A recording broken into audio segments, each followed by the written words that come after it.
buy-to-let is dead. Is buy-to-let dead? Well, the answer is actually yes. Surprise, surprise. Surprise, surprise. It's probably fair to say that over the last couple of years that landlords have had a tough time. We've seen rising interest rates. We've seen introduction of draconian taxation measures. And then from time to time, we get tenants who really don't play their part in the relationship by not paying rent on time, or even going as far as actually causing damage in properties. And we're hearing more and more landlords are thinking about it's time to get out of the business and looking at selling their properties. For a typical landlord who bought a buy-to-let in their personal name, they're getting hit by Section 24. With interest rates as high as they're at the moment, they're going to be paying a higher mortgage. Some people I know have got a mortgage which is more than the actual rental income coming in. So buy-to-lets are not making sense. Why are 94% of landlords in the UK upset? That is due to Section 24 taxes. They're very, very upset because 94% of UK landlords own property in their personal name. Ouch. And this is what happens. You buy a property in your personal name, you put a tenant in it. The tenant pays you £1,200 a month. Great, good rent. You pay your mortgage of £700 a month. Brill. You make £500 a month. So you should only be getting taxed on the £500, shouldn't you? Section 24 says we're going to tax you on the full £1,200 that the tenant's paying you. That's very, very upsetting. If you wanted to create a housing crisis, you would pretty much do to the letter what we've done in Britain in the last 40 years. You would sell off council houses, more than 1 million, and you would stop councils from replacing them, from rebuilding them. You would have house price inflation, so people on low and then modest incomes can no longer afford to buy a home, which pushes them into the private rental sector. You then don't regulate or reform the private rental sector to give renters any protection against quick-fire evictions. And then on top of that, you consistently don't build enough houses. So rent goes up, competition goes up, and you end up in situations like this. What we're seeing here, Tom, being no doubt, is years, decades in the making. And I have to say, as you've said, the gap between the problem and the solution is big. Both parties, the Conservative Party and the Labour Party, say housing is a priority. I see little evidence that is the case. Rishi Sunak has his 5 pledges, not one of them is on housing. Keir Starmer has his 5 pledges, none of them are on housing. There is little detail in Labour's plan. Many people say what is needed here is a kind of 1950s style response, a mass house building across the country. That is not being proposed by either country. This problem is not a housing crisis, it's a housing emergency, and we're seeing the working poor becoming the working homeless in this country. 735,000 homes are likely to be lost from the rental market in the next 4 years. The terrible tax policies put in place by George Osborne have been strangling the ability of landlords to operate for several years. But now interest rates are speeding up landlords selling properties.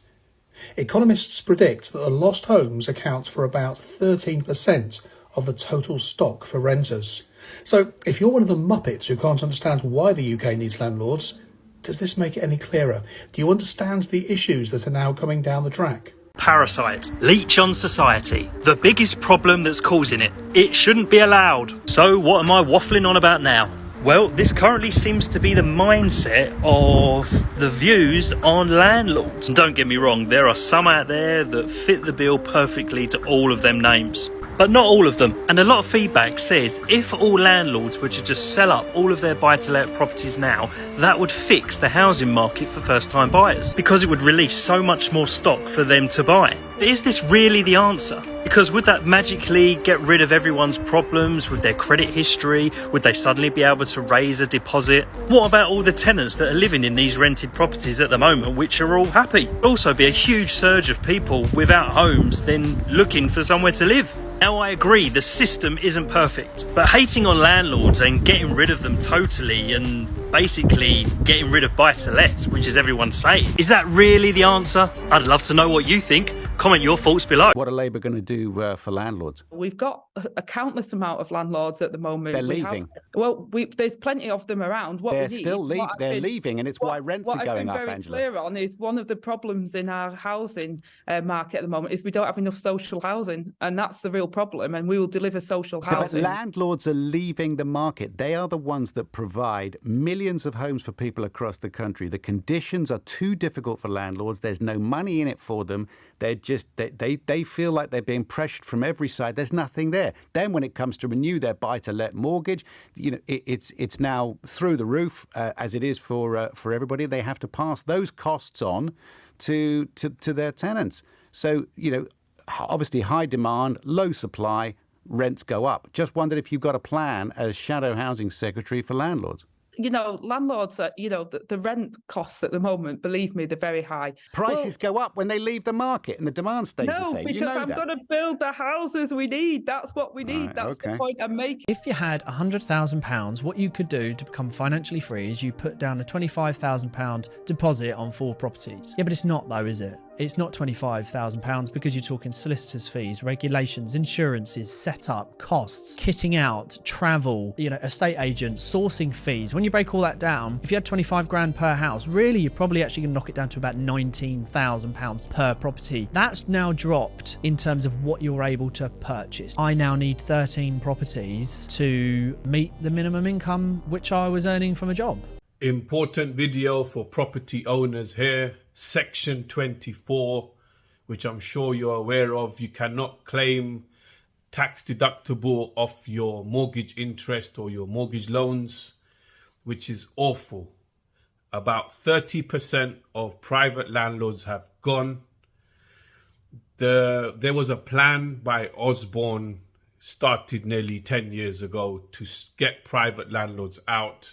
So all the banks, all the governments can own all the properties, and nobody owns property and they rent to you. They want a society of people renting and not owning nothing, so they have no control of their lives. Tax and serviced accommodation part 3.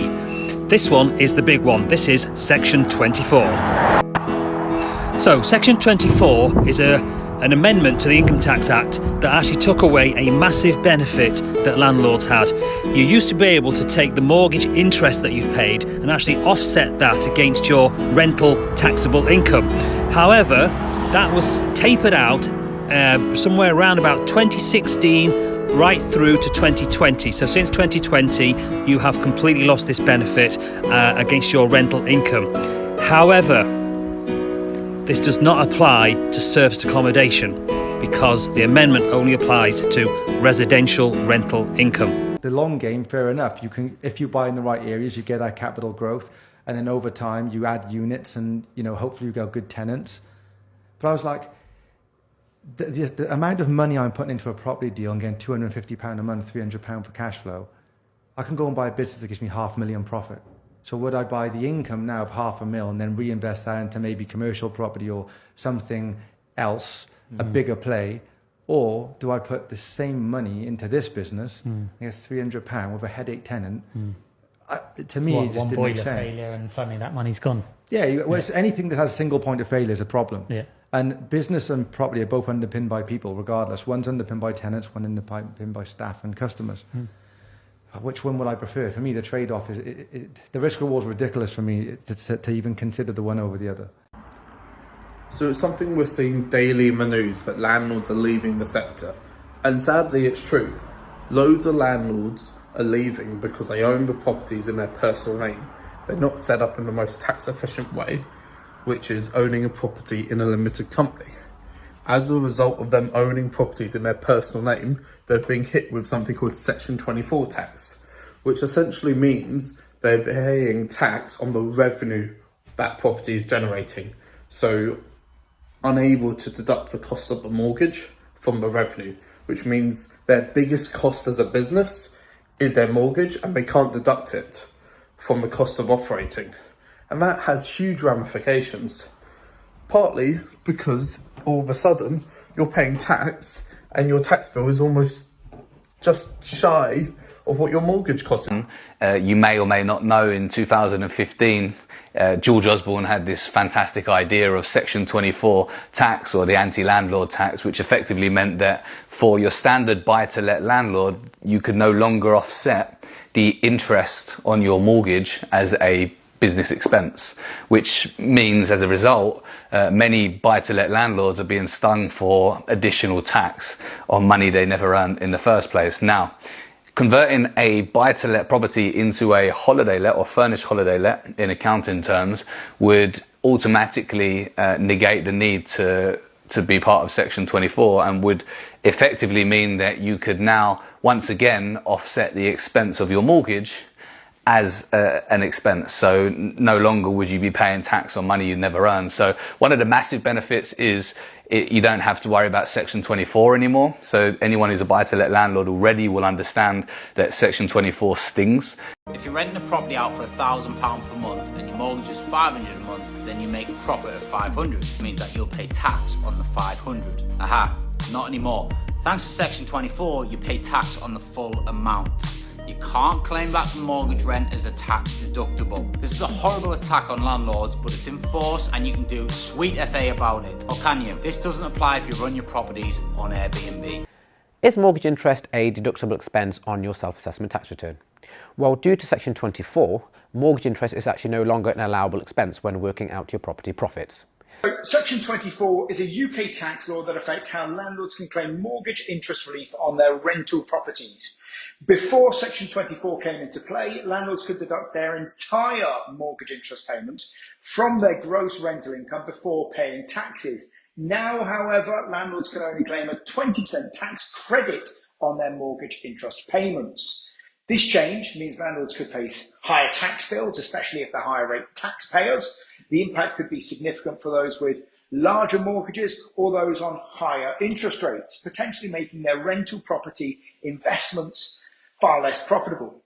Let's take an example. Let's say you're a landlord earning £50,000 from a day job and receiving £20,000 in gross rental income from your rental properties. You have £10,000 in buy-to-let mortgage interest payments. Before Section 24, you'd have only been taxed on £10,000 of the rental income, this being the £20,000 gross rental income less the £10,000 mortgage interest. However, now you'd pay tax on the full £20,000 gross rental income and receive a £2,000 tax credit, the tax credit being 20% of the £10,000 mortgage interest. Depending on the tax bracket, guys, your tax bill could increase substantially. One way to potentially mitigate against the impact of Section 24 is by purchasing properties through a limited company. Its corporation tax would then apply, and mortgage interest is still deductible as a business expense. However, this approach may have its own complexities, additional costs, and additional legal requirements.